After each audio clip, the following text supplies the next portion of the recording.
नमस्कार दोस्त, मैं मनीष वर्मा को फिर से आप सभी का स्वागत है हमारे चैनल पे। दोस्त कोई भी टॉपिक पढ़ो ना फुल एक्साइटमेंट के साथ पढ़ो, फुल मतलब कि अंदर से दोस्तों जुनून जगा लो, पूरा टॉपिक बड़े मस्त समझ में आता है। दोस्त पहले यहाँ पे आपको समझाना चाहता हूँ कि राजनीतिक सिद्धांतों की, दोस्तों पॉलिटिक्स, राजनीति की, जैसे कि पोस्ट मॉडर्निज्म, उसके बाद इससे पहले हमने देखा अनार्किज्म, एंड दोस्त अब हम देखेंगे आपका क्या देखेंगे भाई, कंजर्वेटिज्म।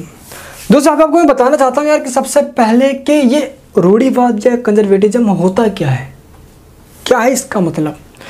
ध्यान रहे दोस्त, हम हमेशा कहते आए हैं भाई कोई भी कुछ करो तो पहले जो चीज़ आजमा लिया गया है उसको अपनाओ।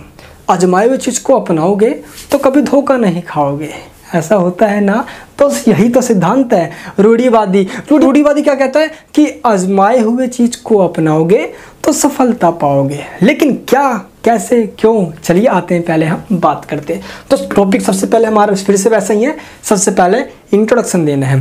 रूढ़िवादी कैसी विचारधारा है जो परंपराओं, रूढ़ी मतलब परंपराओं, जो प्राचीन जो भी कस्टम चले आ रहे हैं ये उनको ही फॉलो करने की बात करती है। ये बोलती है कि कोई भी नई परंपराएं या कोई भी नया नियम मत लाओ, ये बिल्कुल ही अपोज करती है, खुले रूप से अपोज करती है। ना सरकार ना समाज कोई भी नया नियम नहीं आएगा, जो भी पुराने कस्टम चले आ रहे हैं। हमारे बुजुर्गों ने जो नियम बनाए, जो नियम चलाए, वो काफ़ी सोच समझ के चलाए गए हैं, ऐसा इनका मानना है। तो हम अगर उनको ना मानते हैं या उनको हम ना माने तो अनर्थ है धरती पे।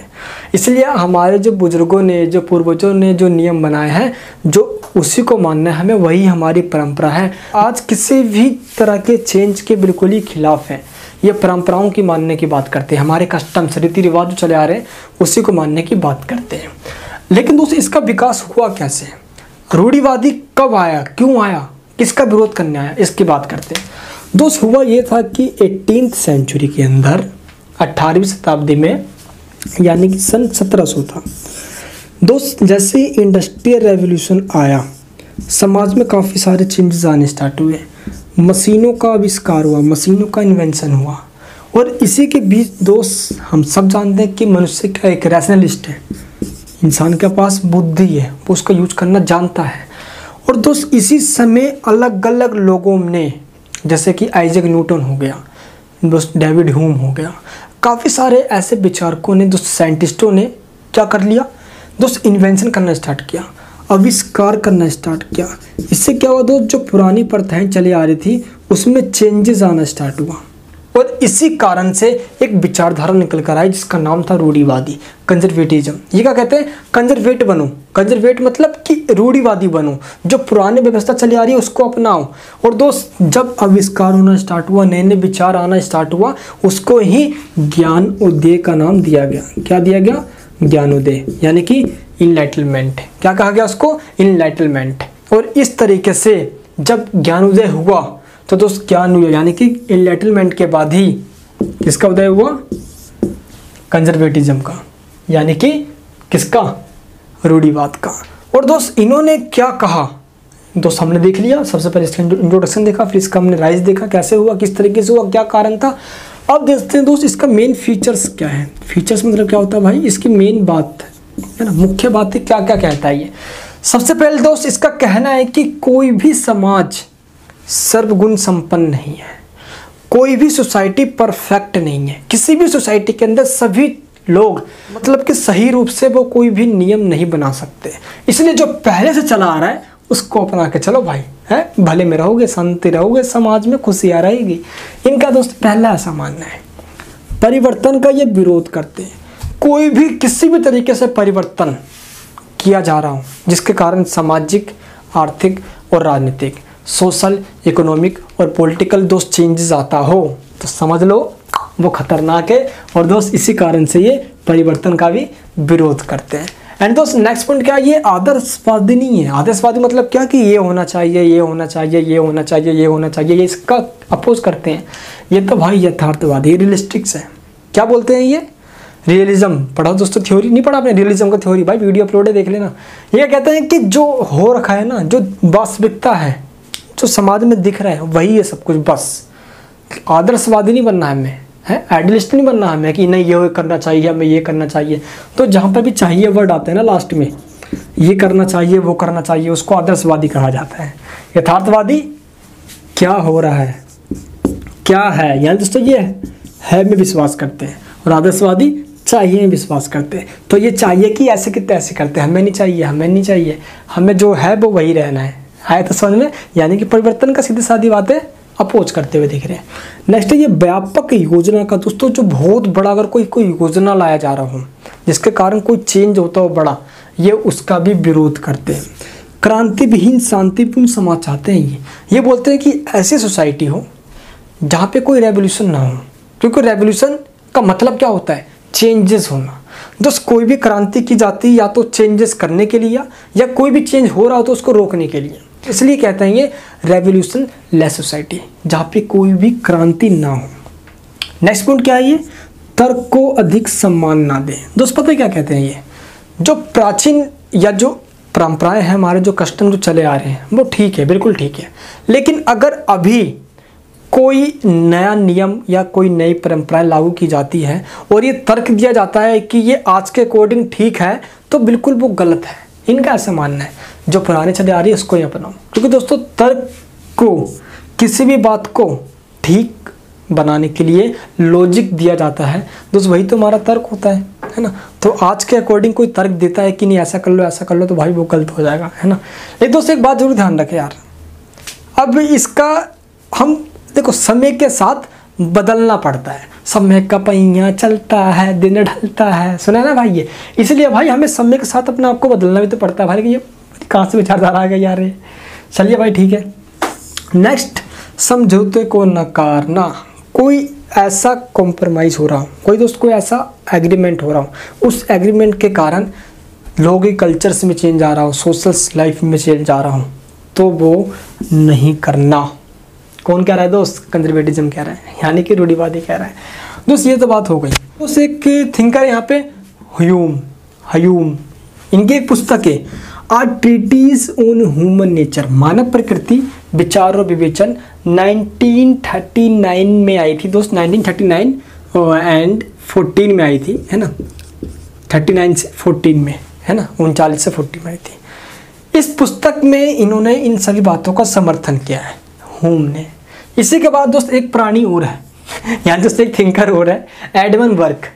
इन्होंने क्या कहा दोस्त, देखो पता, जब भी कोई क्रांतियाँ हुआ है तो वो चेंज का प्रतीक है। कैसे, जैसे दोस्त 1776 में अमेरिकन रेवोल्यूशन हुआ दोस्त, काफ़ी चेंजेस के बाद क्या हुआ वहाँ पे, अमेरिका आज़ाद हुआ। 1776 4 जुलाई का दिन था।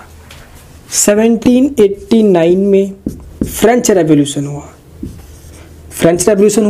और दोस्त फ्रेंच रेवोल्यूशन में क्या हुआ भाई, लुई 16वां जो इतने समय से दोस्त राजतंत्र क्या दोस्त मोनार्की सिस्टम चला रहा था उसको ख़त्म कर दिया। मोनार्की सिस्टम को ख़त्म करने के बाद वहाँ पे डेमोक्रेसी लाया गया, और उसी के तहत बहुत बड़ा चेंज हुआ।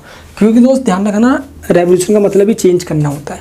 और इसी पे फ्रांसीसी क्रांति पे, फ्रेंच रेवोल्यूशन पे एक दोस्तों बुक लिखी गई, किसके द्वारा, एडमंड बर्क के द्वारा। उस बुक का नाम क्या था, reflections on the recent revolutions in France, यानी कि फ्रांस की नवीन क्रांति की समीक्षा।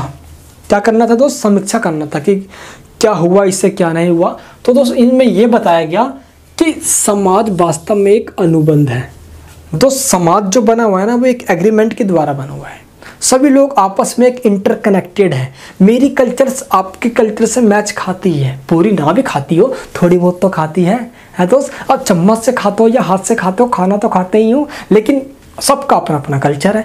तो एग्जाम्पल दे रहा भाई मैं, लेकिन यहाँ पे तो इसलिए ये कहते हैं कि समाज एक एग्रीमेंट से बना हुआ है, सभी लोग एक दूसरे से इंटरकनेक्टेड है।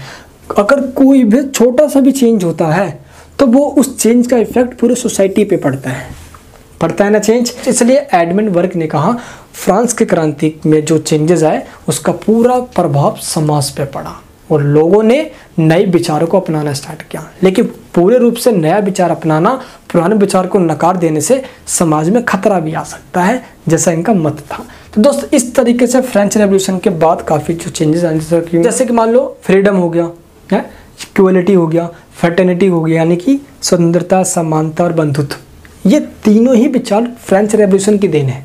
तो इससे क्या जो नए नए विचार जो निकल कर आए, इसी के कारण दोस्त ज्ञानोदय, इनलाइटनमेंट आया था। क्या आया था? इनलाइटनमेंट आया था। और इसी के बाद दोस्त ये कंजर्वेटिज्म का उदय भी हुआ था, इसका राइज भी हुआ था। तो दोस्त ये है इनके कुछ विचार जो इन्होंने कहा समाज में परिवर्तन खतरनाक भी हो सकता है। लेकिन ये एक बात जरूर कहते हैं एडमंड बर्ग कि परिवर्तन हो लेकिन बहुत तेजी से ना हो, शांत तरीके से और धीरे धीरे कोई भी परिवर्तन लिया जाए, क्योंकि बिल्कुल ही तरीके से कंजर्वेटिव भी ना होना चाहिए, है ना दोस्त। बाकी दोस्तों लास्ट में हम करते हैं इसका मूल्यांकन, एवोल्यूशन करते हैं दोस्त। एवोल्यूशन में भाई साफ है कि क्या ये विचारधारा आज इस सोसाइटी के अंदर सटीक या ठीक बैठती है? पता नहीं भाई, क्या उठा पटा के सिलेबस पर डाल देते हैं पढ़ने के लिए। अरे भाई कस्टम्स को मानते हैं हम, ठीक है हमारी परंपराएं हैं, लेकिन फिर भी वो सभी तरीके से हम परंपराओं को ही मानेंगे तो आज की व्यवस्था में कैसे जिएंगे दोस्त। आज तो व्यवस्था बिल्कुल चेंजेस है ना। तो हम कह सकते हैं कि ये जो विचार है आज पूरे रूप से पूरे वर्ल्ड में किसी भी देश में नहीं आ पाई है। जैसे कि दोस्त आज तक कहीं अनार्किज्म नहीं आया, वैसे कंजर्वेटिज्म भी नहीं आया। तो हम कह सकते हैं कि ये भी विचारधारा आज सही रूप से सार्थक साबित नहीं हुई है ना, बिल्कुल ठीक रूप से ये सही साबित नहीं हो पाई है। तो यहाँ पे भाई निष्कर्ष में भी लास्ट में कहा जा सकता है कि यह विचार भी समाज में वास्तविकता को स्थापित नहीं कर पाया और ये ठीक रूप से साबित नहीं हो पाया। तो चलिए दोस्त मिलते हैं नेक्स्ट वीडियो में। बताना चाहता हूँ यार कि जो भी पढ़ाता हूँ अपने नोट से पढ़ाता हूँ दोस्तों, खुद अपने हाथ से लिखा है पूरा अंडरस्टैंडिंग पॉलिटिकल थ्योरी का। दोस्त semester first political science honours का काफ़ी इंपॉर्टेंट है ये। अगर दोस्त चाहते हो आप मेरे नोट्स लेना, ये है भाई पूरे वो नोट्स दोस्त। इसमें सारे चैप्टर इतने आसान शब्दों में भी डायग्राम के साथ समझाया गया। ये बच्चा एक बार पढ़ ले तो अपने बच्चों तक को पढ़ाए।